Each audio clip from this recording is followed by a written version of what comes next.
Shalom. First and foremost, I want to give all praises, honor, and glory to Yahweh, Bahasham Yahweh Shai, Bahasham Recha Kodesh. Double honors to the elders and the apostles of Great Millstone, and peace and blessings to the elect. And in this lesson, I wanted to deal with, let me start with the title of the lesson, which is going to be "The Truth Doesn't Give You a Pass to Be an A-hole." Okay, A-double-S hole. And what I mean by this is, there's a difference, right, between when you have to be like an a-hole, right? You got to be an ass, as they would say sometimes. And really, when they say that, it's in reference to you being strict about something, right? Or, being austere to an extreme level because the need for it there's a need for it. But that's not the kind of ass or jerk that I'm talking about here.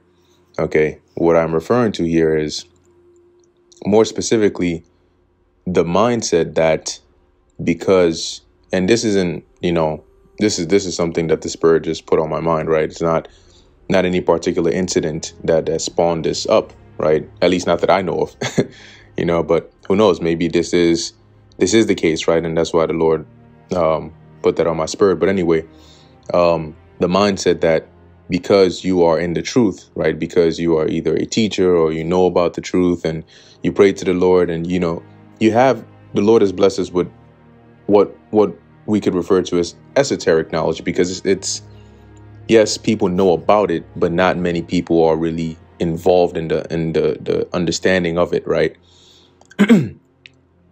So the mindset that just because you are a part of that, you have a pass to do whatever you want. So, yes, we're still humans. Yes, we're still men. We make errors. But for some reason, the error you make is different than the error somebody else makes, even if it's the same thing, even if it's the same act, which then leads into hypocrisy, right? And that's because you are in the truth. So it's different. You may actually do something that is off, or it's not right. It may not be like a blatant breaking or violation of the laws of the Heavenly Father, but just something that's just like an asshole move to do, right? Like a jerky kind of move to do. But because it was to somebody that's not in the truth, then it's fine. Because you're in the truth and you did it, then it's whatever. It's all good, because at the end of the day, you're doing the work of the Lord anyway.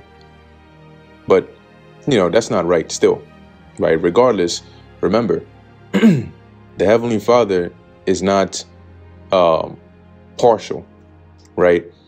Yes, to the elect, he does favor the elect above the rest. And then the nation of Israel above all else, all other nations. But what I mean is transgression is still transgression, right? And there's still punishments for that. But there's another level, right? There's this like hidden layer where it's almost like transgression of integrity, right? Where you may not be breaking law. You may not be committing adultery. You may not be committing murder or any of these things, but you're just, that you have a certain mindset or a certain energy that's just very, very arrogant, very like, I don't even know what word to use here, but it's just very asshole-like. Okay. And, and you do things and it's okay for you to quote unquote get away with it, because once again, you're in this truth. That is actually not a good mindset to have, because you don't hold yourself accountable, right? And the number one person that should hold you accountable is yourself. Because guess what? Whether you like it or not, your conscience knows when you do something wrong. Like when somebody does something, that's why you feel bad when you do certain things, right?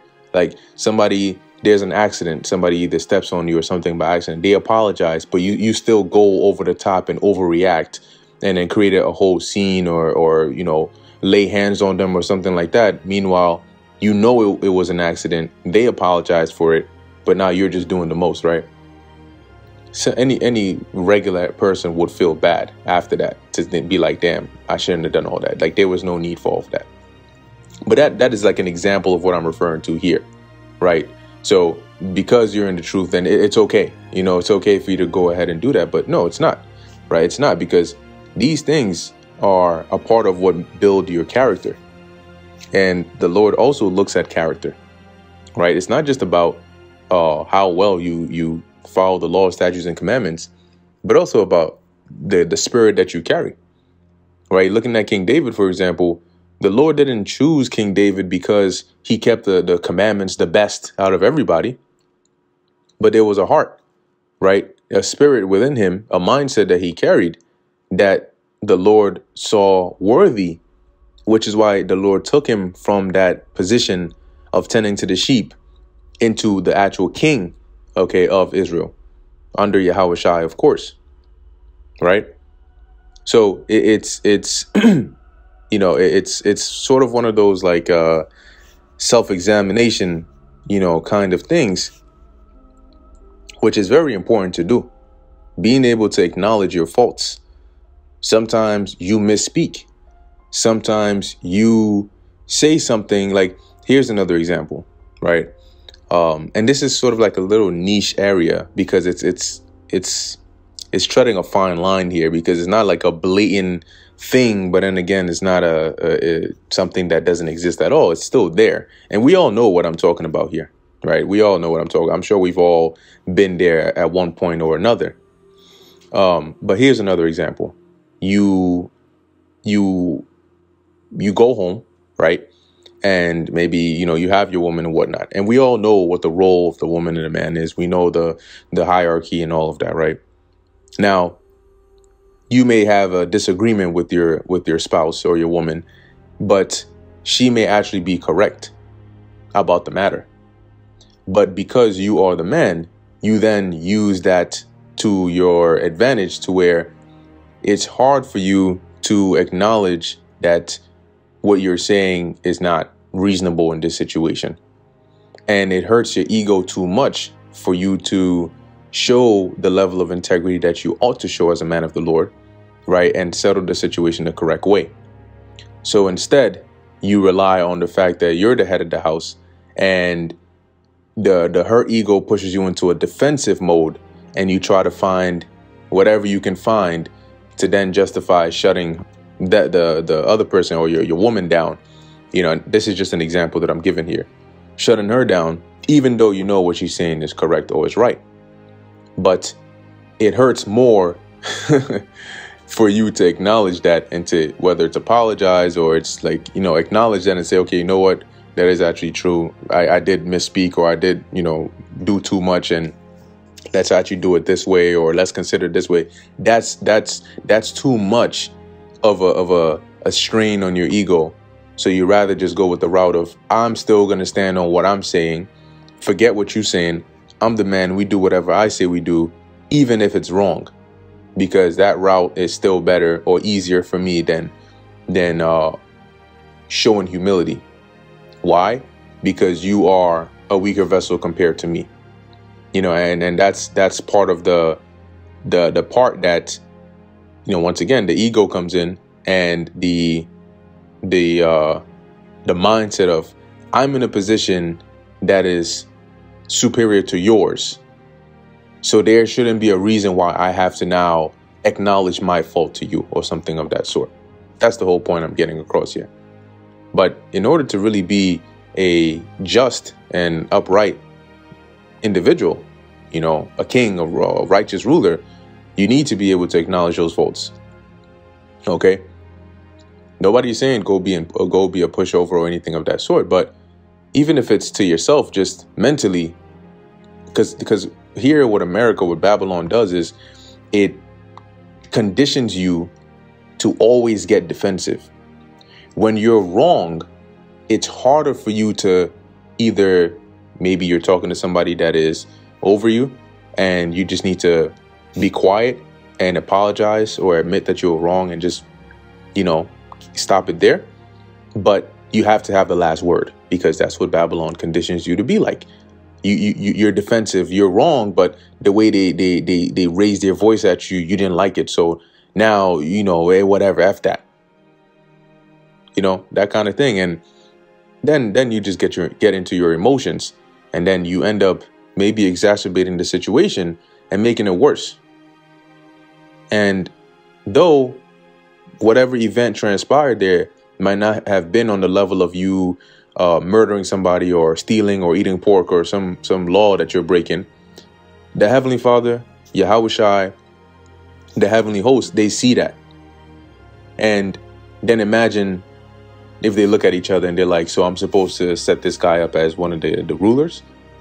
Yeah, he didn't break any laws, but his ability to analyze himself, read the situation, and make the right decision, not based on emotion, but based on what is right to do, it's not really, it's lacking. You know, and sometimes what the Lord might do is he might say, well, this person is still of the elect, but they're lacking in this sector. And you know what comes after that? I'm sure you can guess. Then all of a sudden, your life starts to experience some adversity. But it's not always that the adversity that you experience is because the Lord is trying to punish you. Maybe a little bit, right? But in punishment, there's always a lesson to be learned.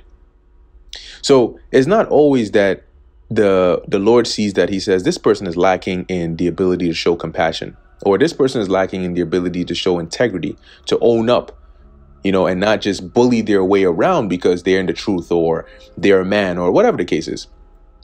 So the Lord says, put them in situations that force them, you know, that abase them, that brings them very low. Because yes, this person is still of the elect. Yes, they're still of the 144,000. Yes, they're still going to be a king and a ruler in my kingdom, but not in the condition they're in right now. So prepare scenarios, send those angels out, and start putting this person in those scenarios to improve their character, right? To put them in a situation that they can't get out of unless they exhibit the trait that I want to see in somebody who's going to be a future king in my kingdom. And if you're truly of the elect, it won't take much, because, you know, it'll just be you haven't been overtaken in a fault, or, you know, the elect are very moldable according to the Spirit, right? If you're doing something wrong, I think that's one of the good benefits if you're of the elect, and really just in general, being able to, you're doing something wrong, you're corrected, and you're able to take that reproof, take that correction, apply it, and actually change. And that's the thing about the elect. We you know, like, for example, Lord willing, we are of the elect. We're not perfect, but we do have a trait of repentance, right? Being able to acknowledge your faults and change for the better. So once again, right, the Lord might see that, and the Lord might say, yeah, you didn't go and break any explicit law here, but that behavior is not becoming of somebody that's a man of the Lord. Going around and, yeah, you did something that everybody knows is like, yo, you didn't really need to do that. But, you know, I'm in a position to where I can do that.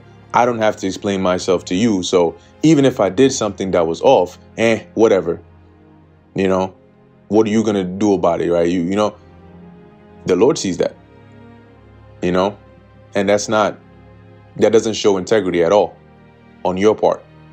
And that's something that when you're able to detect that and see and sit back and reflect and say, you know what, I shouldn't have done that. That's one of the traits that makes you a good leader, because it makes others respect you. To say the fact, it's harder for somebody to bring themselves down in the presence of somebody that's not on the same level as them. But to bring themselves down and acknowledge whatever their fault is, you know, and just fix it. It's much harder for people, especially men, to do that. But being able to do that is one of the rare traits that makes you unique. And it's noticed. All right, it's noticed. Anyway, this is Salakia about I guess the rants, but let me get a couple of these precepts here.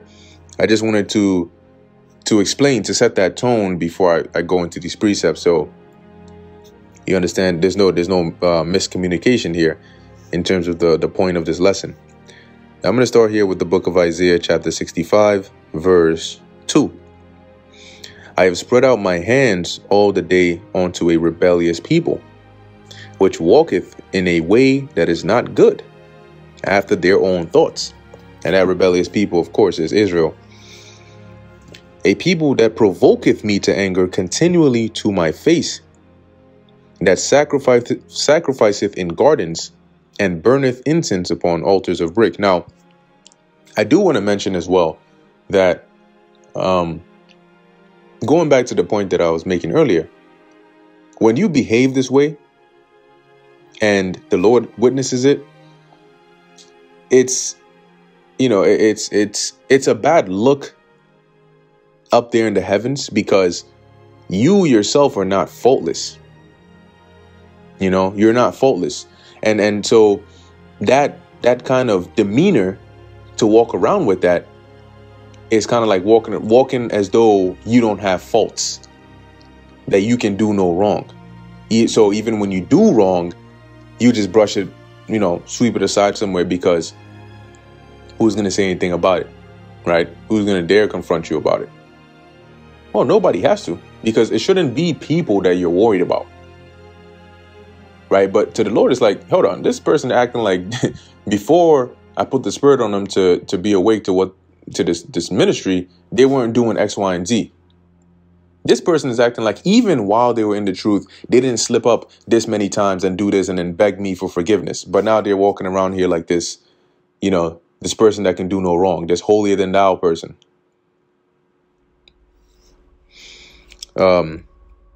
Continuing Isaiah 65 verse 4, which remain among the graves and lodge in the monuments, which eat swine's flesh and broth of abominable things in their vessels. And guess what?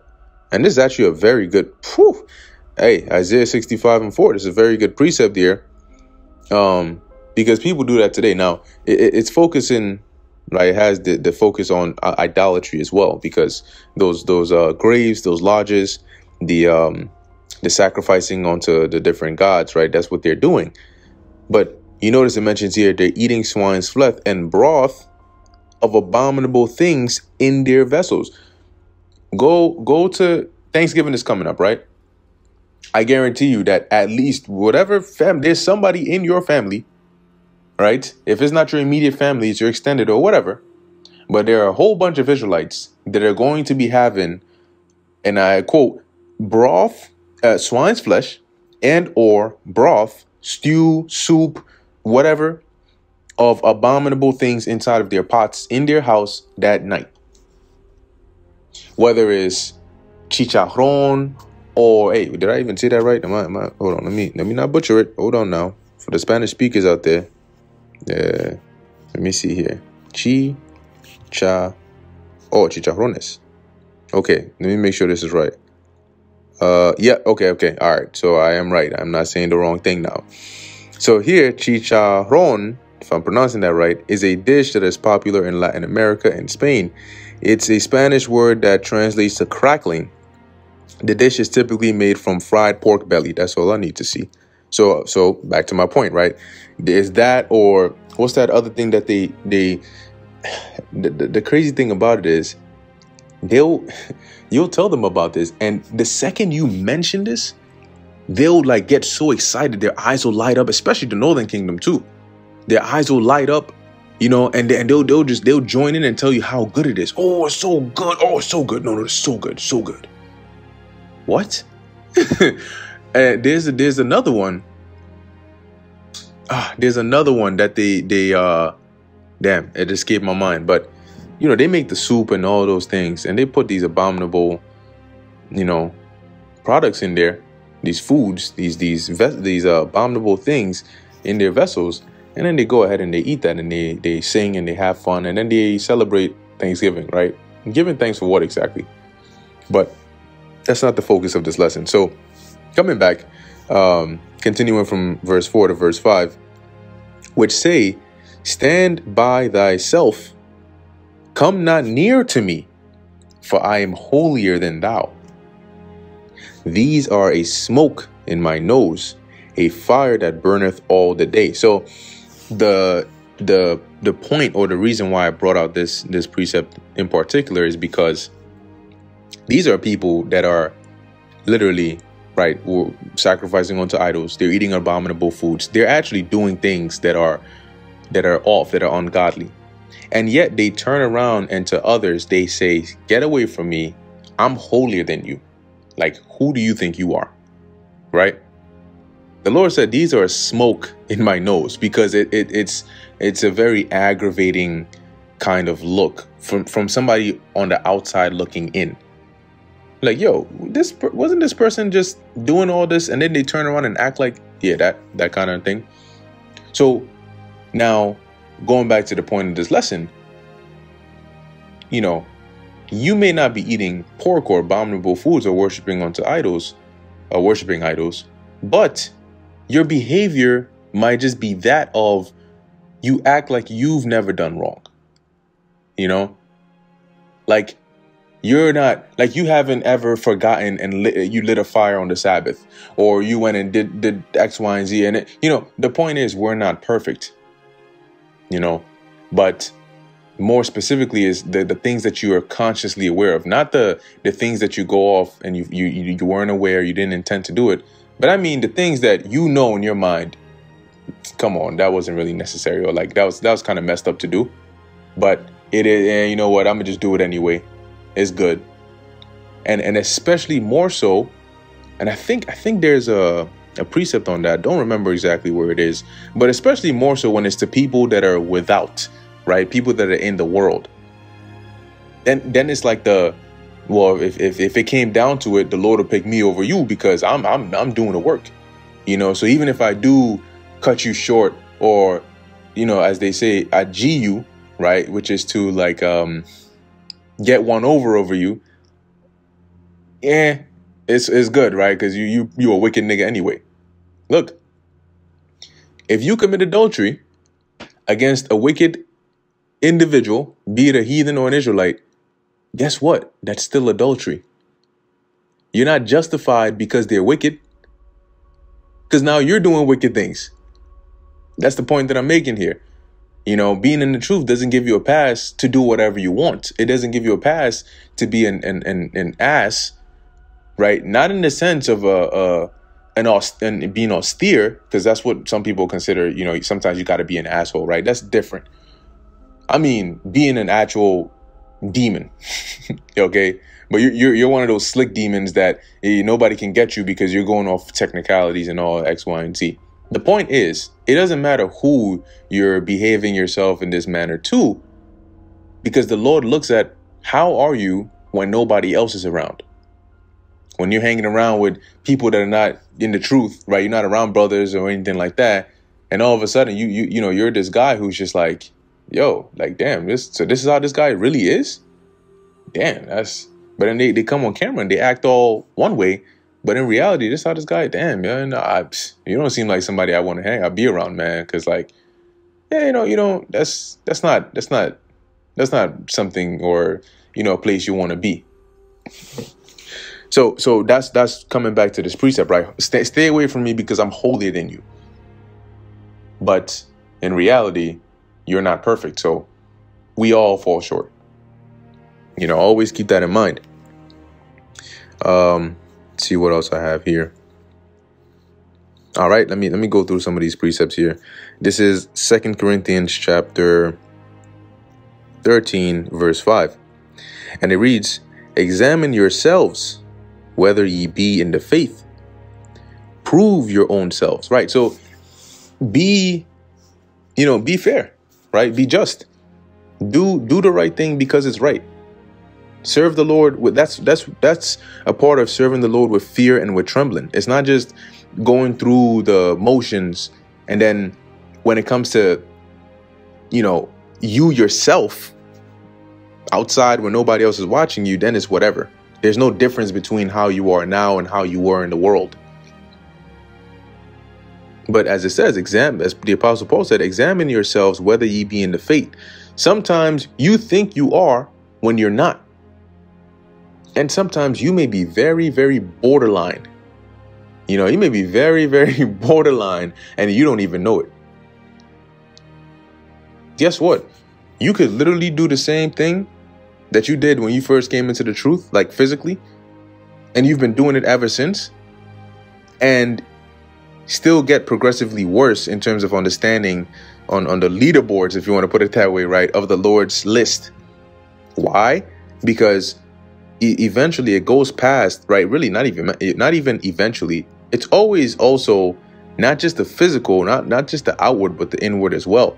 Because I'm going to give a tangible example here, right? You came into the truth, you started learning.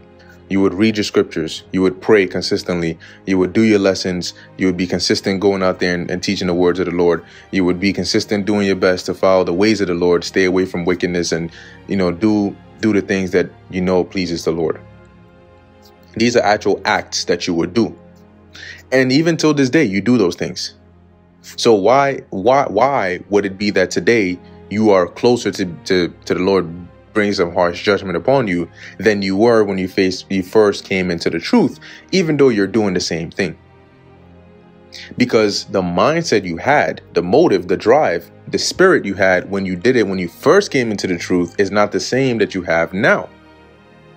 You may be doing the same thing, or it may look like you're doing the same thing, but the driving factor or the mentality behind it has gotten worse.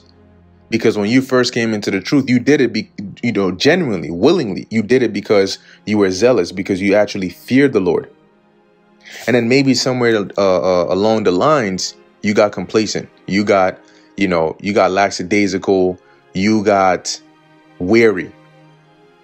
And then because you had already built this reputation or this image, you started to now continue to do these things for that image's sake.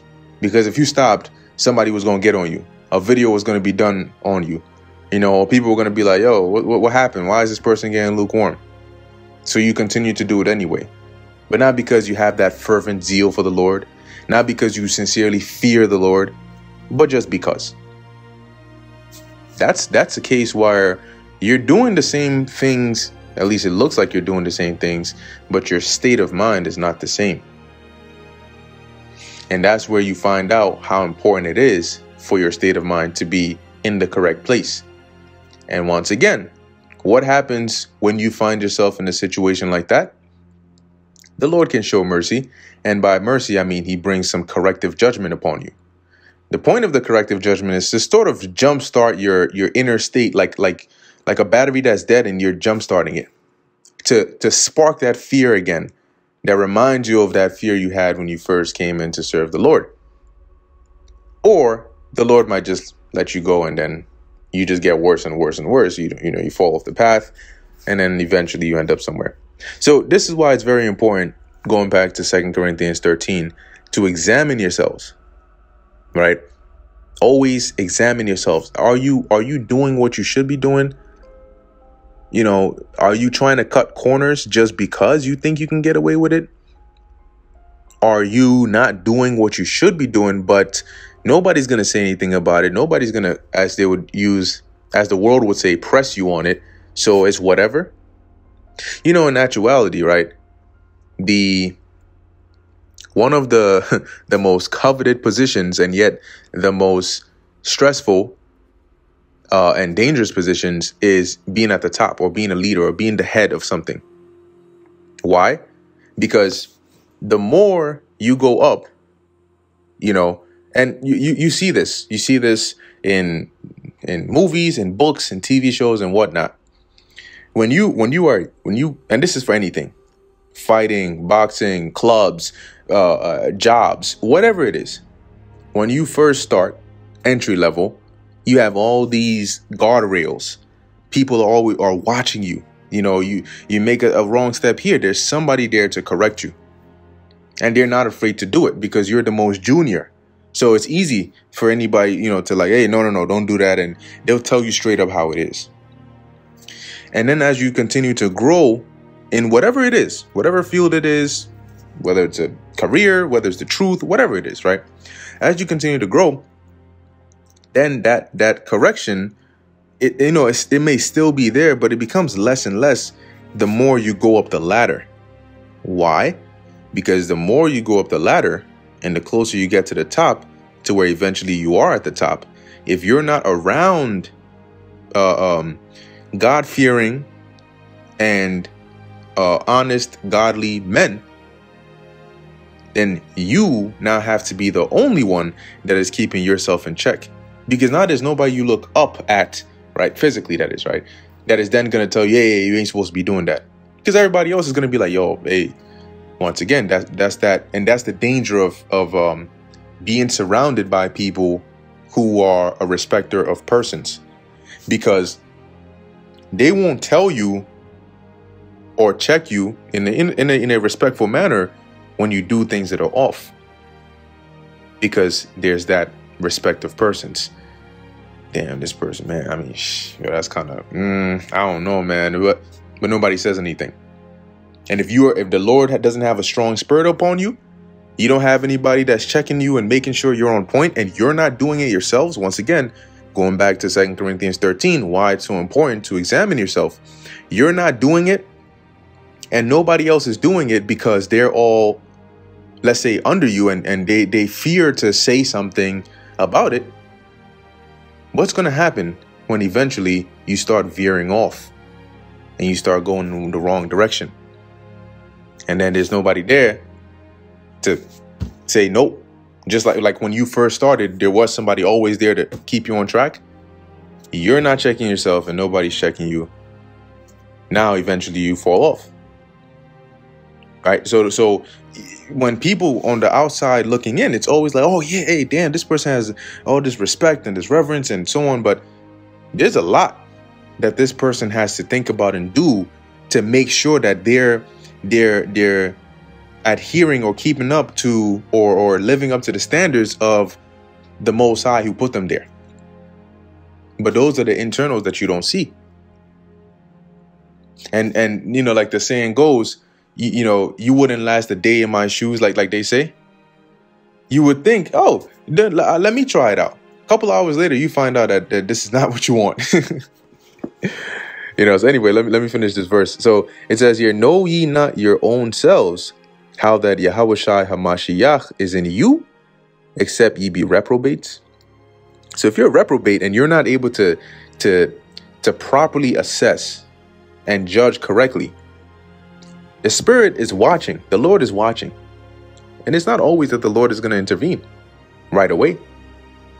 He may actually let you go to the deep end. And if you're of the elect, then your consequences, you got to swim all the way back. And if you're not of the elect, you're going to drown over there. That's just that's just what it is.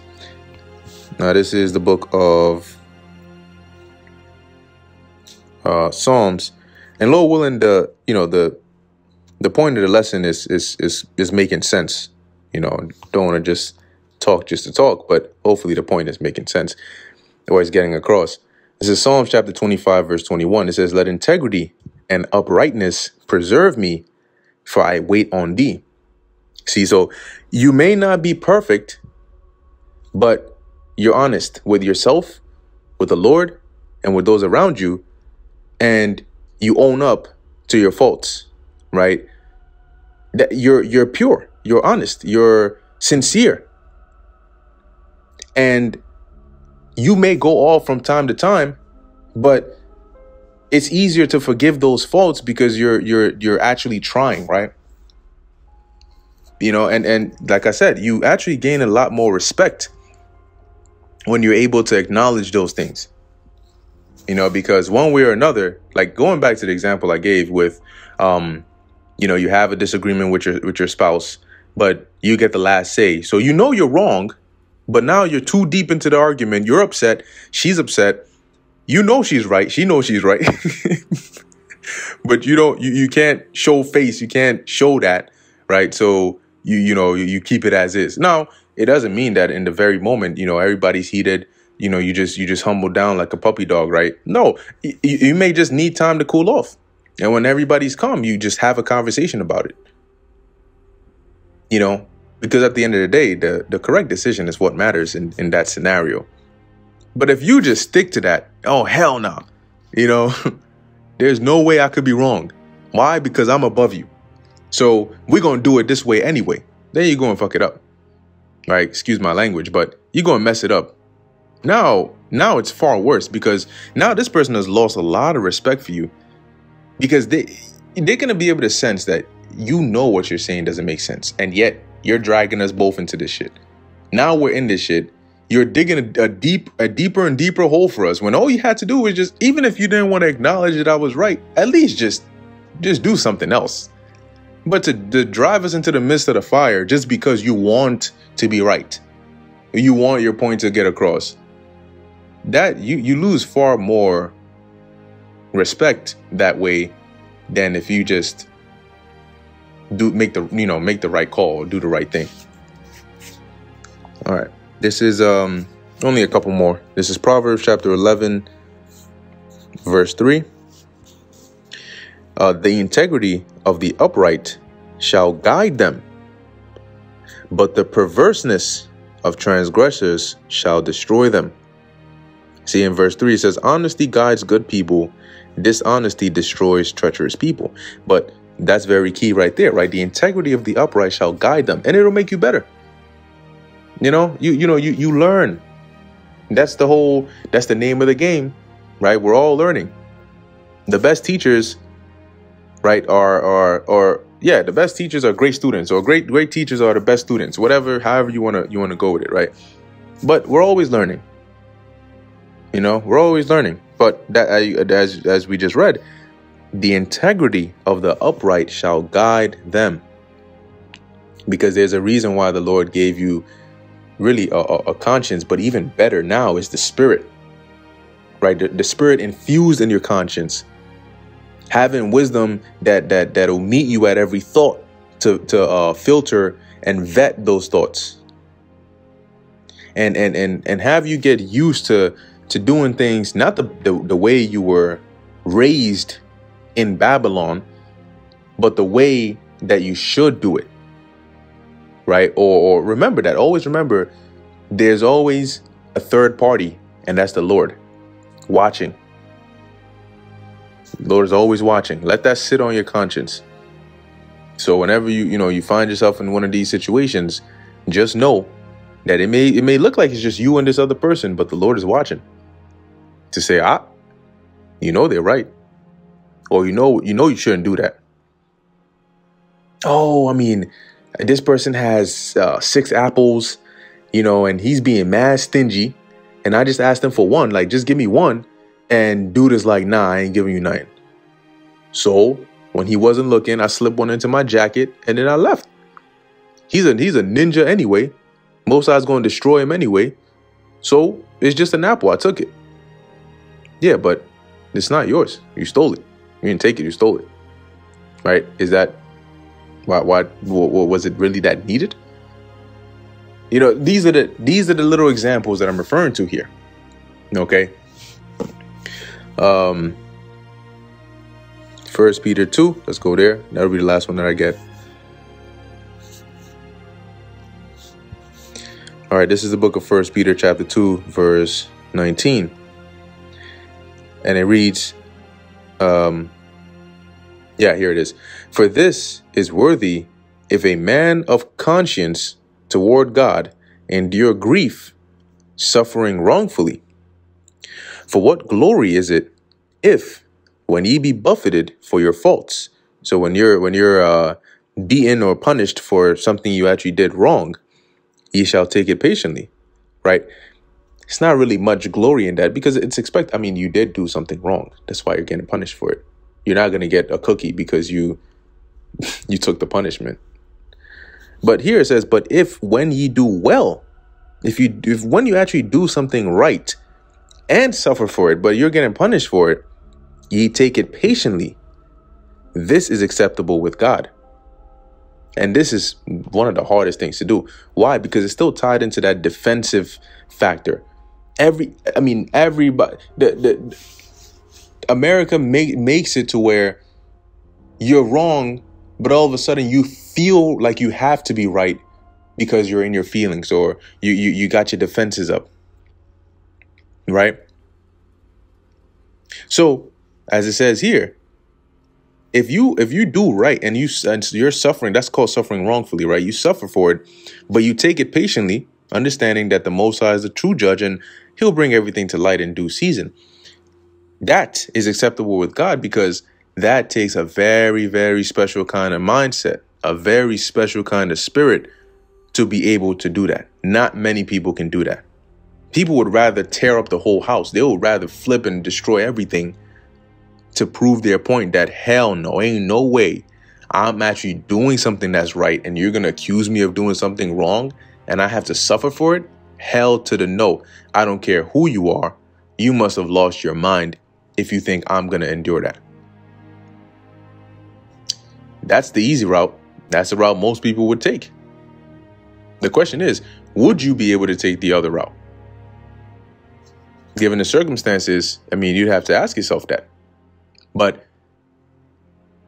the mindset, right, the strength that it would take to actually do that, being able to exhibit that is a once again, it's a very rare trait, you know, but that's why, as it says, it's acceptable with God. Anyway, I'm going to end it here. Lord willing, that was edifying to the elect. In closing, I want to give all praises, honor, and glory to Yahweh, Bahasham, Yahweh Shai, Bahasham, Rakha, Kodash.